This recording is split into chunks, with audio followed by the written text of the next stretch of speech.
धर्म की जय हो, अधर्म का नाश हो, प्राणियों में सद्भावना हो, विश्व का कल्याण हो। वंदे मातरम। बंधुओं, ये सनातन दर्शन है। ये सिद्धांत सनातन की उस परंपरा का है जहाँ सबके हित की बात की जाती है, जहाँ मेरी और तुम्हारी जीत की नहीं, धर्म के जीत की कामना की जाती है, जहाँ युद्ध भी धर्म के आधार पर लड़ने की बात है, जहाँ धर्म युद्ध है और युद्ध के बीच में योग शास्त्र का उपदेश है, ज्ञान का उपदेश है, जहाँ अधर्म के नाश की बात है और विश्व का कल्याण तब सुनिश्चित होता है जब सभी प्राणियों के हित का चिंतन उसमें समाहित हो। चींटी से लेके हाथी तक, गौमाता से लेके कुत्ते तक, सिंह से लेकर वराह तक और मयूर से लेकर सर्प तक, सभी जीव जंतु, पशु पक्षी, सबके हित का चिंतन। वृक्ष से लेकर वन से लेकर पहाड़ तक, नदियां, समंदर, धरती से आकाश, सब कण में ईश्वरीय वास के आधार पे जो चिंतन, जो दर्शन पूरे विश्व के कल्याण की बात करता है, उसे बहुत ही सूक्ष्म दृष्टि से देखने की आवश्यकता है। और सबका हित एक दूसरे से जुड़ा हुआ है। सर्प से आज का मुख्य प्रसंग आपके बीच में रखने का प्रयास करता हूं।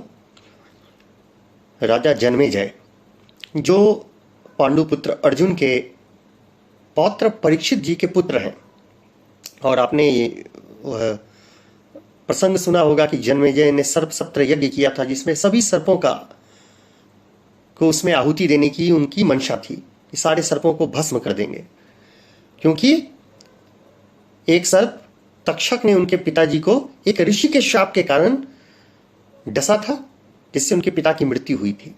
जैसे आज कोई कह रहा है ना कि एक कुत्ते ने काट लिया तो मैं धरती के सारे कुत्तों को शेल्टर्स के नाम पर कैदखाने में भेज देंगे। कोई कह रहा है दिल्ली के 10 लाख कुत्तों को कहीं पर कैद कर दो, एक्सपोर्ट कर दो, बांध दो। वो सब एक अलग विषय है, गंभीरता में जाने पे उस पर अलग से चर्चा होगी। पर इस प्रसंग को समझने की आवश्यकता है कि यही जन्मेजय, इनके 3 भाई हैं, श्रुतसेन, उग्रसेन और भीमसेन। ये सब लोग बैठे हुए हैं एक दीर्घकालीन यज्ञ के लिए वैदिक क्षेत्र कुरुक्षेत्र में। धरती का पहला वैदिक क्षेत्र है, उसके बाद प्रयाग है। और वहां पर जब वो यज्ञ कर रहे हैं तो एक कुत्ते का छोटा सा बच्चा वहां आता है, और उस बच्चे को जन्मेजय के 3 भाइयों ने मार दिया, पीट दिया। अब वो कुत्ते को चोट लगती है, वो रोता रोता चला जाता है अपनी माँ के पास, और वहां खूब रो रहा है। उसकी माँ ने जानने का प्रयास किया कि आखिर तुम क्यों रो रहे हो। तब उसने अपनी माँ को बताया कि कैसे उसे जन्मेजय के भाइयों ने मार दिया, यज्ञ स्थल पे पीट दिया। तो उसने बोला तुमने कुछ अपराध किया होगा जो वहां नहीं करना चाहिए। बोला नहीं माँ, मैंने तो कुछ भी नहीं किया, मैंने किसी प्रकार का अपराध नहीं किया। तो उसकी माँ को क्रोध आया कि भाई मेरा बच्चा जब उसने कोई अपराध नहीं किया तो तुम्हें मारने का क्या अधिकार है। और ये जो प्रसंग है ये महाभारत के बिल्कुल आरंभ में है। यहाँ सोचिए, महाभारत जिसका एक अंश गीता भी है, श्रीमद् भगवद गीता, ये पूरा ज्ञान उपदेश इसके आधार बिंदु में क्या है, वहां से ये बातें शुरू हो रही हैं।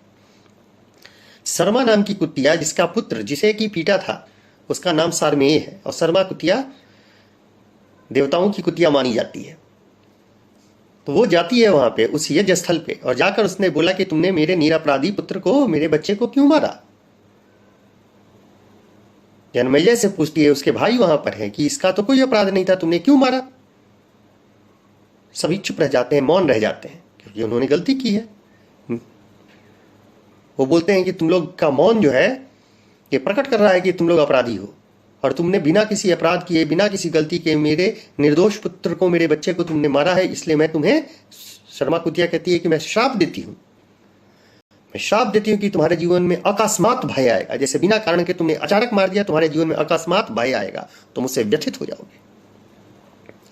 कह के वो चली जाती है। जन्मेजय परेशान हो जाते हैं, घबरा जाते हैं, आकस्मिक भय अचानक जीवन में आएगा, क्या क्या घटनाएं घटेंगी, वो सब बात की बात है। उसी समय भयभीत हो जाते हैं।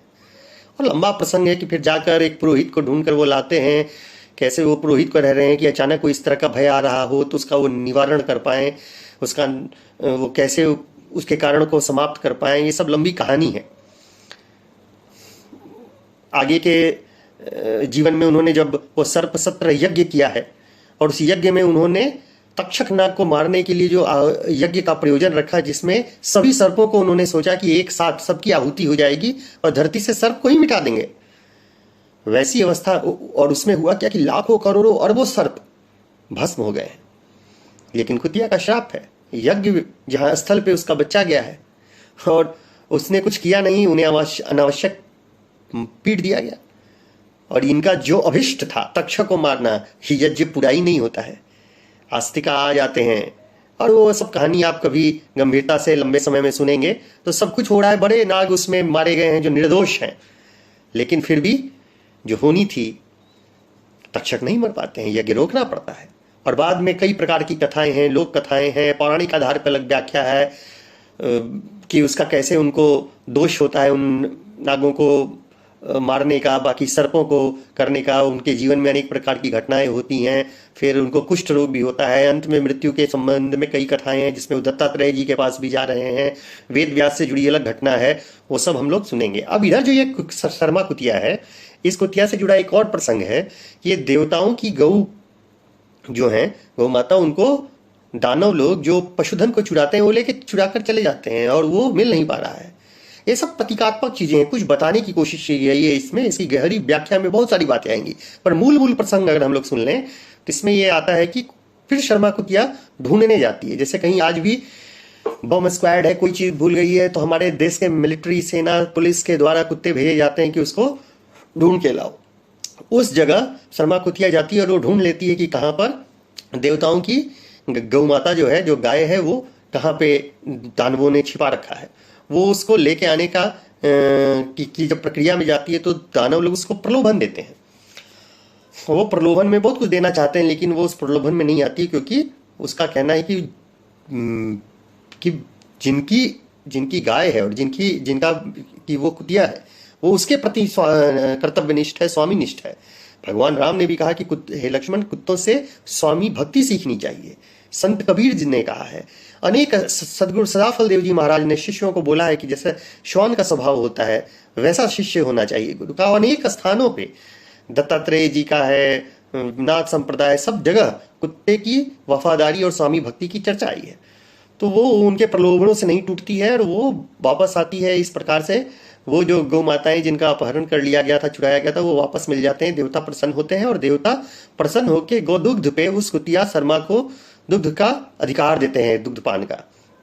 और ये भी प्रसंग आता है अनेक कथाओं में कि शर्मा कुतिया ने वो दुग्ध पे अपना एक अधिकार उसका पान करने के बजाय उसने कहा कि उसको जो अधिकार मिल रहा है वो दुग्ध मनुष्यों को दे दीजिए, और मनुष्य को जो दूध मिलेगा उसमें से वो जो कुत्तों को आवश्यकता होगी उतना वो अपना उपयोग करने के बाद से दे देंगे। तो ये समझिए कि आज अगर हम कुत्ते को जो दूध थोड़ा निकालने की बात हो रही है, जो दूध रोटी की बात हो रही है, ये भी एक प्रसंग है जिसमें ये कहा जा रहा है कि वो दूध एक्चुअली कुतिया के लिए था, जो कि हम मनुष्यों को उसने दे दिया, ये सोचकर कि हम अपने उपयोग के बाद उसको भी थोड़ा उसका ये दे देंगे। वो 2 रोटी मांगने आती है, आपका सारा धन नहीं लेने आती है। आपकी गली का कोई कुत्ता है, कोई कुतिया है, 2 लाख रोटियों की दुआ देके चला जाएगा। एक बार आप देना सीखेंगे तो ईश्वर इतनी बरकत देगा कि न जाने कितने मनुष्यों को, बेजान पशु पक्षियों को भरण पोषण कराने का सामर्थ्य आपको प्रदान कर देगा। तो ये समझना है कि किसी को भी अकारण नहीं मार देना है, किसी निर्दोष को मारना कभी भी भारत की संस्कृति नहीं है, सनातन संस्कृति नहीं है। और इतना बड़ा महान ग्रंथ महाभारत, उसका आरंभ में ये वर्णन कि अकारण, और ये महाभारत की कथा भी वेद व्यास जी के शिष्य ऋषि वैशंपायन जी ने जन्मेजय जी को सुनाई है। तो इस प्रकार से पूरी कथा निकलती है, वही जन्मेजय जिनको ये शाप मिल रहा है, और सुमेष यज्ञ का वर्णन है। तो न सर्प को, न कुतिया को, न किसी जीव को आपके कारण कष्ट न मिले। तो मूल में वही है कि धर्म की जय हो, अधर्म का नाश हो, और प्राणियों में सद्भावना हो। धर्म की जय हो। धर्म वही है कि किसी को मेरे व्यवहार से, मेरे वचन से, मेरे कर्म से पीड़ा न पहुंचे। परोपकार सबसे बड़ा पुण्य है, धर्म है। और अन्यायपूर्वक, अविवेकपूर्वक हमारे किसी भी कर्म से, वचन से किसी को कष्ट पहुंच रहा है, किसी को पीड़ा पहुंच रही है, चाहे वो छोटा से छोटा ही कोई जीव प्राणी क्यों ना हो, वही अधर्म है। और विश्व का कल्याण तभी सुनिश्चित होगा जब हम सभी प्राणियों के बीच में सद्भावना, सबके हित का चिंतन, सबकी सुख शांति को समग्र भाव से आत्मसात करके सुनिश्चित करेंगे। जय हिंद, जय